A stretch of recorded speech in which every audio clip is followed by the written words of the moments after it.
السلام عليكم ورحمة الله تعالى وبركاته، والصلاة والسلام على سيدنا محمد وعلى آله وصحبه أجمعين. مرحبا بكم معايا في فيديو جديد. ان شاء الله نتمنى انه يلقاكم في احسن الاحوال وبصحه جيده يا رب. وانتم كتشاهدوا كما تلاحظوا معايا اليوم حضرت معكم هاد البسيطلات او ميني بسطيله مع السيجار بواحد الحشو اللي تيجي جد رائع وبسيط وسهل في متناول المبتدئات انهم يقدروا يصايبوا هاد الوصفه الا عشقوا يصايبوا البسيطلات ديال الحوت. كما تشاهدوا معايا راه تيجيو بحال هذا الشكل، يعني تيجيو زوينين. بسم الله. نحل معكم واحد الحيضه. سمعتوا القرمشه باقيين سخان. الحشو ديالهم تيجي من الداخل رائع. نتمنى ان الاستفاده تعم الجميع. دابا ان شاء الله ندوزو لطريقه التحضير مع معرفه المكونات. تابعوني وما تمشيو فين. المكونات اللي تتشاهدوا معايا هما هادو اللي غادي نستعمل باش نصايب البسيطلات ديالي. عندي هنا فلافل مشكله قطعتها على هذا الشكل. عندي هنا القرعه الخضراء اللي حكيتها. عندي كذلك خيزو اللي حكيته. الكميه تتبقى لكم على حسب شحال بغيتوا تصايبوا ديال البسيطلات. عندي هنا البورو، يمكنكم تعوضوه بالبصله، غير هو تعطي واحد المذاق زوين. عندي هنا القزبر. عندي هنا واحد الكميه ديال الكروفيت والقيمرو. عندي هنا كذلك واحد الكميه قليله ديال الكالامار. عندي هنا الشعريه الصينيه. غادي نحتاج فقط الزيت نباتيه.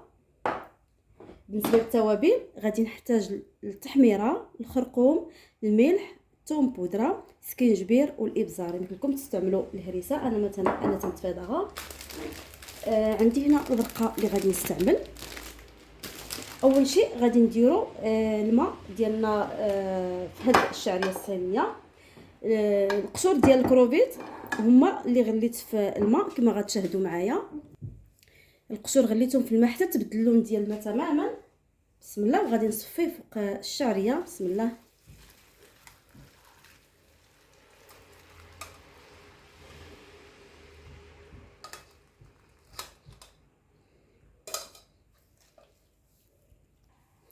كما تتشاهدوا راه تيعطيها واحد البنه زوينه. غادي نخليها على جنب وغادي نمروا باش نشحروا هاد المكونات اللي عندي.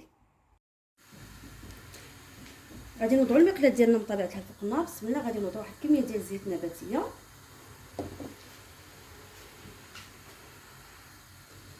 غادي نوضع الكالامار.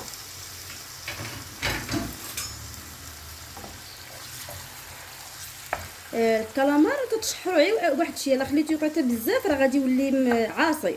قد ما تشحر غير شويه تيبقى شاد ديك الطراوه ديالو. غادي نضيف عليه الكروفيت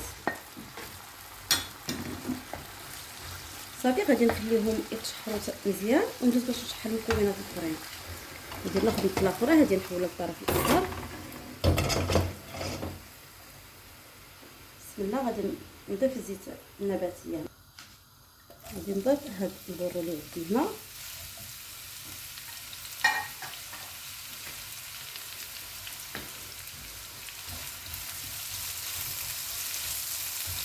بالنسبه للتوابل ما غنضيف حتى حاجه حتى نشحر كل شيء عاد باش نضيفهم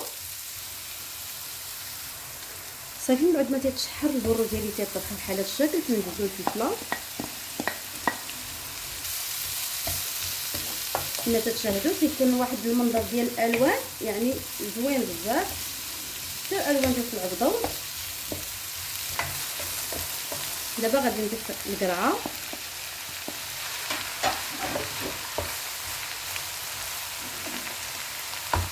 نضيف الخبز حتى هو. من بعد ما تطرخ الخضره ديالي كيف ما تلاحظوا دابا ان شاء الله غادي نضيف ليها الربيع. بسم الله. غادي نضيف التوابل اللي ذكرت معكم.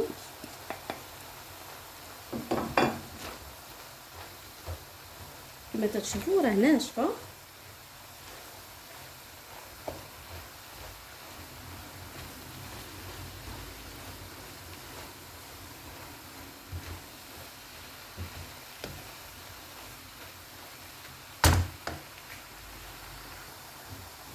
عندي هنا واحد المعلقه كبيره ديال صلصه الصويا.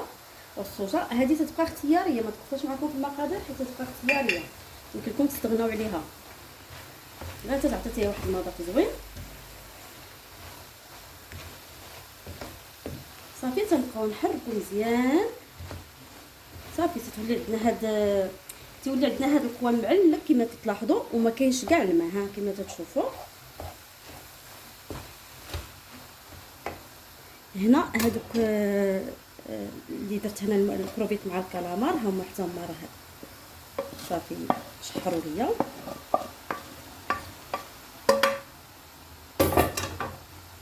كما تشوفوا الكالامار راه تيبقى تيجي فتي، قد ما خليتوه يطيب بزاف قد ما تيكون قاصح.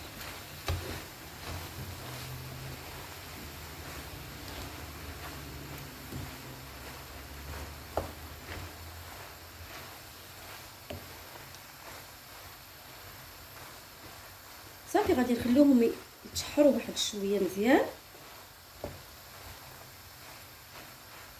ونطفيو عليهم ان شاء الله.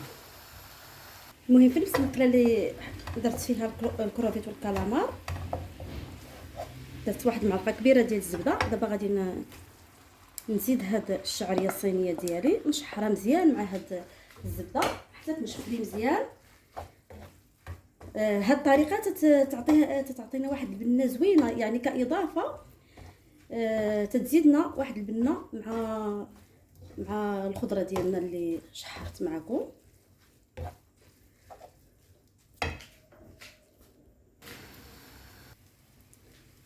صافي دابا تنضيف هاد الشعريه هنا مع هاد الخضره.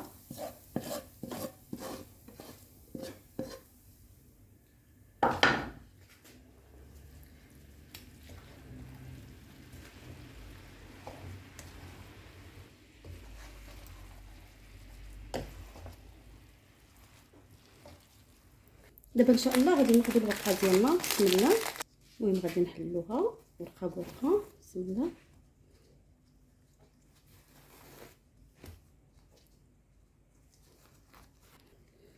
المهم بعد ما حليتهم دابا ان شاء الله غادي نغطيهم وغادي نبقى. اصلا هي ما تتخسر ما والو، ماشي بحال الورقه ديال الفيلو خاصك ضروري تسرع في الخدمه ديالها حيت بزاف تتهرس هي. غادي نستعمل بزيت نباتيه فقط. عندي واحد المول بحال هكايا باش نشكل البسيطلات ديالي بسم الله. المهم غادي ندهن هذا المول.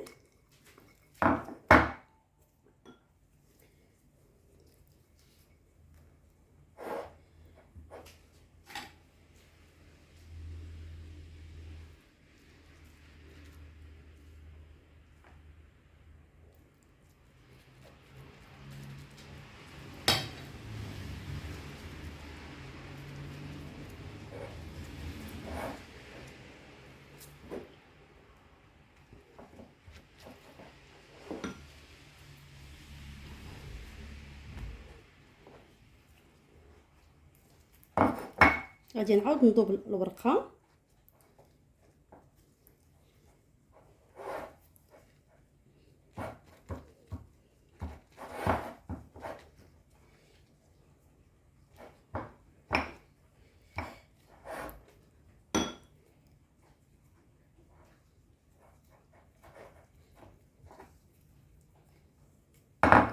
صافي تجي على هذا الشكل. غادي نبقى مستمره بنفس العمليه حتى نساليهم. يمكن لكم انكم تشكلوا ديروا بسيطلات هكا او سيجار او بريوات، يعني اي شكل بغيتو ديروا مزيان تيبقى لكم حريه الاختيار.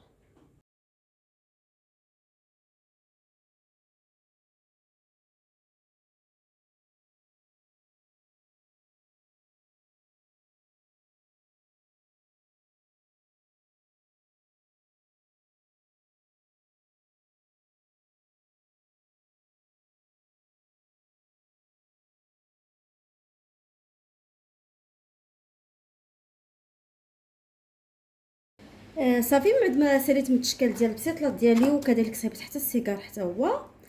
دابا ان شاء الله غادي ندوزو باش ندهنوهم بشويه ديال زيت نباتيه بسم الله.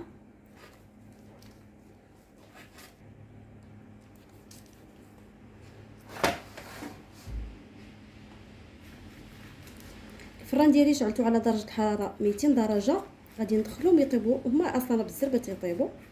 ان شاء الله نتلاقى معكم في الشكل النهائي. هذا هو الشكل النهائي اللي تنوجد معكم بهاد البسيطلات. كما تلاحظوا نتوما التقديم تيبقى لكم على حسب الرغبه. هنا راه درت الموتزاريلا ملي طابوا درتها حتى تحمرات وخرجتهم. كما تلاحظوا زينت بشرائح ديال الحامض مع انه طبق ديال السمك او الحشو فيه السمك. نتمنى ان هاد لا فيديو اللي صيفط معكم اليوم ينال الاعجاب ديالكم، وما تنسونيش من الوصفات ديالكم والتعاليق زوينه اللي توصلني باش نزيد لقدام. ولا عجبكم لا فيديو ما تنسوش تبارطاجوه مع الاهل والاحباب باش تعم الفائده. واللي جديد عندي في القناه ما ينساش الضغط على زر الجرس باش يوصلكم الجديد مني. الى فيديو قادم ان شاء الله. دمتم بحفظ الرحمن، والسلام عليكم ورحمه الله تعالى وبركاته.